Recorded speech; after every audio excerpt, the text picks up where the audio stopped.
तिरुपति बालाजी मंदिर को नाम सभी ने सुना होगा। यह मंदिर देश के प्रमुख धार्मिक स्थलों एक से एक है। आंध्र प्रदेश के तिरुपति कस्बे से 9 किलोमीटर दूर तिरुमला पहाड़ियों पर तिरुपति वेंकटेश्वर मंदिर स्थित है। बालाजी मंदिर के बारे में कई चमत्कार हैं। कहा जाता है कि तिरुपति बालाजी से जो भी सच्चे मन से मनोकामना मांगो पूर्ण होती है। तिरुपति बालाजी मंदिर के बारे में कई ऐसी रोचक बातें हैं जो शायद आप नहीं जानते होंगे। तो आइए जानते हैं तिरुपति बालाजी मंदिर के बारे में सच। 1. कुछ श्रद्धालु यहां पहुंचने के लिए पैदल मार्ग चुनते हैं। इसके 2 सोपान मार्ग, सीढ़ियों का रास्ता है जो 6 से 11 किलोमीटर लंबे है।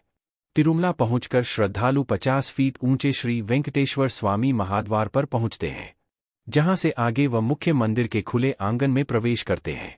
2. मंदिर तक पहुंचने के लिए 8 द्वारों से होकर गुजरना होता है। पहले द्वार से जैसे आगे बढ़ते हैं और मार्ग सकरा होता जाता है। कहा जाता है यह आत्मा के परमात्मा से मिलने का प्रतीक है। 3. श्रद्धालुओं को कतार बंद करने के लिए वैकुंठम क्यू कॉम्प्लेक्स है, जिसमें कुल 56 हाल है। तिरुपति बालाजी के दर्शन के लिए हर भक्त को इन सभी हाल से गुजरना होता है। एक हाल में करीब 450 व्यक्तियों को कतार में रखने की क्षमता है। इस तरह से करीब 25,000 लोगों को कतारबद्ध किया जाता है। 4. दर्शक तड़के 3 बजे से रात्रि 12 बजे तक 21 घंटे खुले रहते हैं। 5 से 6 घंटे कतार में रहने के बाद दर्शन हो पाते हैं। 5. प्रभु बालाजी गर्भगृह के मध्य भाग में खड़े दिखते हैं, पर बाहर से देखने पर ऐसा लगता है जैसे वे दाईं तरफ के कोने में खड़े हैं। 6. हर घंटे करीब 4,000 दर्शनार्थी देव प्रतिमा के सामने से गुजरते हैं और उन्हें प्रतिमा की मुश्किल से एक झलक ही मिल पाती है। 7. गर्भगृह में मुख्य पुजारी ही प्रवेश करते हैं। यह पुजारी संत रामानुजाचार्य के वंशज है, जो 11वीं सदी से पूजा कर रहे हैं। 8. रामानुजाचार्य ने ही बालाजी के माथे पर नीचे से ऊपर सीधा तिलक लगाने का नियम बनाया था। 9. तिरुपति बालाजी भगवान के सिर पर आज भी रेशमी बाल हैं, जो असली हैं और कभी उलझते नहीं हैं। वह हमेशा ताज़ा लगते हैं। 10. मंदिर से लगभग 23 किलोमीटर दूर एक गांव है। उस गांव में बाहरी व्यक्ति का प्रवेश निषेध है। वहां की महिलाएं ब्लाउज नहीं पहनती। वहीं से लाए गए फूल भगवान को चढ़ाए जाते हैं और वहीं की ही अन्य वस्तुओं को चढ़ाया जाता है, जैसे दूध, घी, माखन आदि। 11. बालाजी मंदिर में सोना चढ़ाने की परंपरा 7वीं सदी से पल्लव वंश की रानी समावई ने शुरू की थी।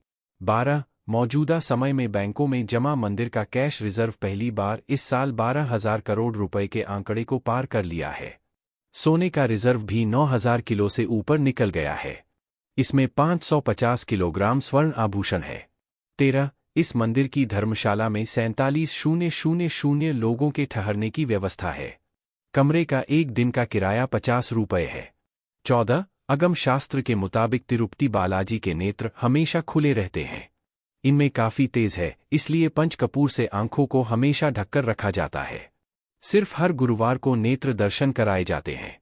15. गर्भगृह में चढ़ाई गई किसी वस्तु को बाहर नहीं लाया जाता। बालाजी के पीछे एक जलकुंड है, उन्हें वहीं पीछे देखे बिना उनका विसर्जन किया जाता है। 16. बताया जाता है सन 1800 में मंदिर परिसर को 12 साल के लिए बंद किया गया था। किसी एक राजा ने 12 लोगों को मारकर दीवार पर लटकाया था। उस समय विमान में वेंकटेश्वर साक्षात प्रकट हुए थे। 17. मंदिर के महाद्वार पर दाई और एक छड़ी है। कहा जाता है कि इसी छड़ी से बचपन में भगवान की पिटाई हुई थी, इसलिए प्रतिमा में थोड़ी पर कपूर का लेप लगाया जाता है ताकि भगवान का घाव भर जाए। 18. बालाजी की पीठ को जितनी बार भी साफ करो, वहां गीलापन रहता ही है। वहां पर कान लगाने पर समुद्र घोष सुनाई देता है। 19. भगवान बालाजी की प्रतिमा पर एक खास तरह को पचाई कपूर लगाया जाता है। कहा जाता है कि इस कपूर को किसी साधारण पत्थर पर लगाएं तो पत्थर चटक जाता है, पर भगवान बालाजी की प्रतिमा पर कुछ नहीं होता। 20. मंदिर से जुड़े पुजारियों का दावा है कि प्रतिमा के हृदय पर साक्षात मां लक्ष्मी विराजती हैं। हर गुरुवार प्रभु का श्रृंगार उतारकर चंदन के लेप से स्नान कराया जाता है, तब हृदय पर लगे चंदन में मां लक्ष्मी की छवि उभर आती है।